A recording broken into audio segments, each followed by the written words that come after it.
Welcome, in front of me is an HONOR Magic7 Pro, and today I'll show you a couple tweaks and the tricks you can do on this device. So, to get started, we're going to open up Settings, skip this. I already select Skip, and there we go. Now these will be fairly simple, so let's start off with the home screen and lock screen, which allows us to customize a bunch of the different style and just look of the device throughout lock screen, home screen, icons, fonts, and such different settings, right, as you can basically have listed right here. Some of the more interesting here will be things like actually icons, but I believe these only apply to the default launcher of the device. So if you use a third-party launcher, I don't think these will have any kind of effect, as usually third-party launchers use their own kind of icon sets. So if you change them and you have no effect, that could be the reason for that. Additional things will be also like always on display right here. We have two options. We have full screen or we have partial screen. So you can choose whichever one you want, and you can also customize what's going to be displayed on that screen, and also make sure that it is toggled on in here if you actually want to use it.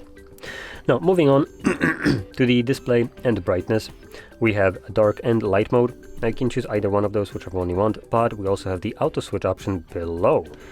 So when enabled, this allows you to change between these modes from sunset to sunrise or on a custom timer, which basically provides you with the best of both worlds: dark mode during the night time and light mode during the daytime.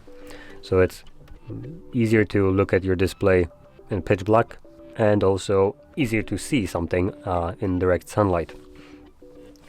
Now scrolling a little bit further down, we have color mode and temperature, and we have two different modes. We have natural or vivid.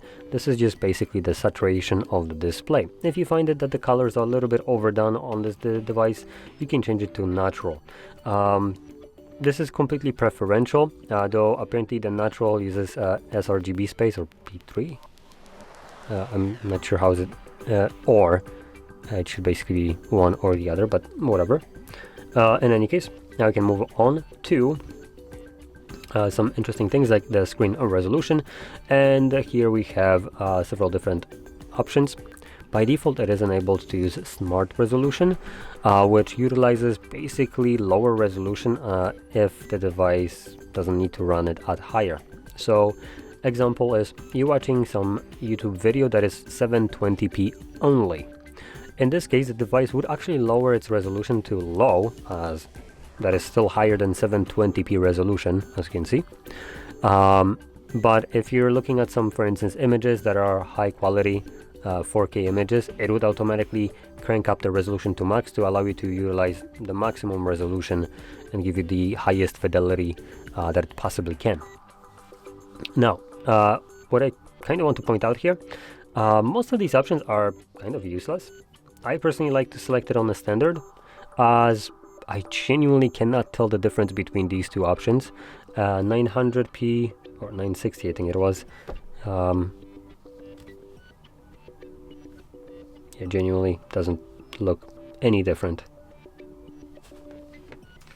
I'm gonna bring it up closer just so we can kind of see this. This does not look pixelated in any way. So either this resolution change doesn't really have any effect, or the device is doing pretty good job at filling out the missing gaps at a lower resolution. As at 960p, I'm pretty sure you should start seeing some stair-stepping on curves of icons and stuff like that, but we don't. So, though I personally I'd have it at 1080p or equivalent of it, which is the middle option, and I never had any problem with 1080p resolution on a screen this size. Just for reference, 1080p is what most likely your work monitor is set to, or is actually capable of for the most part, unless you're like a programmer and have some like 27 to 32 inch display, whatever. Those might have higher ones, but typical work monitors like in an office are 1080p, and you don't have any problems with resolution there. So on a several times smaller display, obviously it will look much sharper. So high resolution displays on the phones are just kind of redundant. Anyway, below that, we have something that isn't redundant, which is the screen refresh rate. And we have several options, like high refresh rate being 120, 60, or dynamic, which basically alters between several different refresh rates to give you the best refresh rate possible at any given moment, while also trying to preserve battery life. So the way it does it is when there's nothing moving, for instance, like exactly like right now. This is a static image. You could be seeing just one frame, which is possibly what we are seeing right now, just one frame.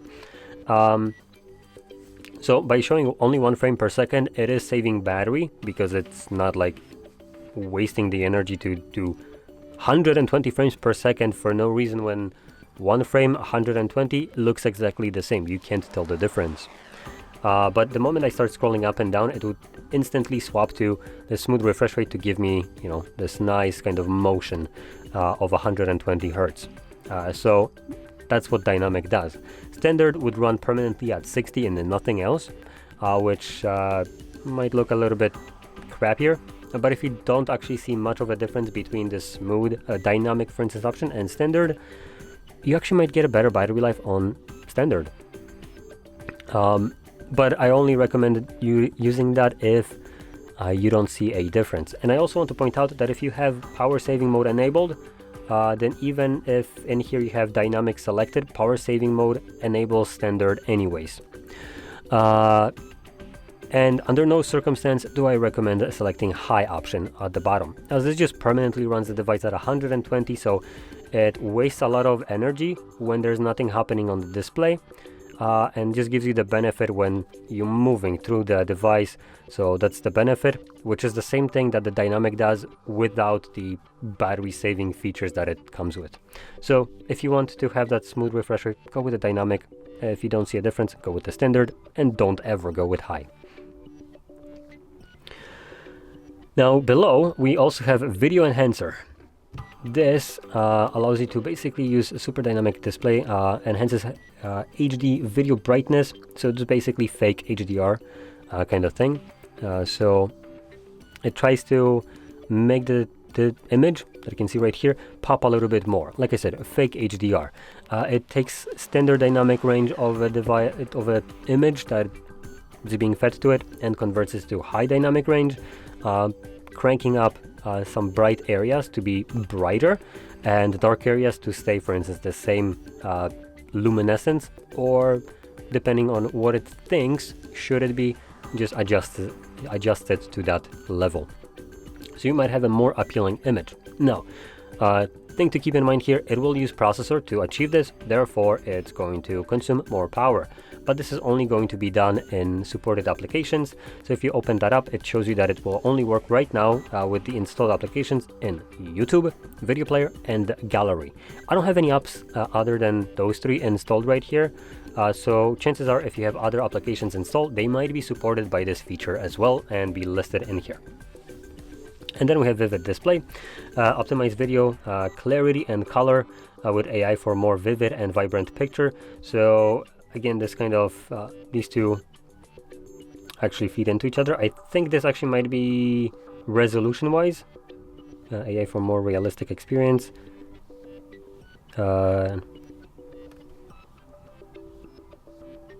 Honestly, I think you might need to actually tap on details to figure out what they actually do.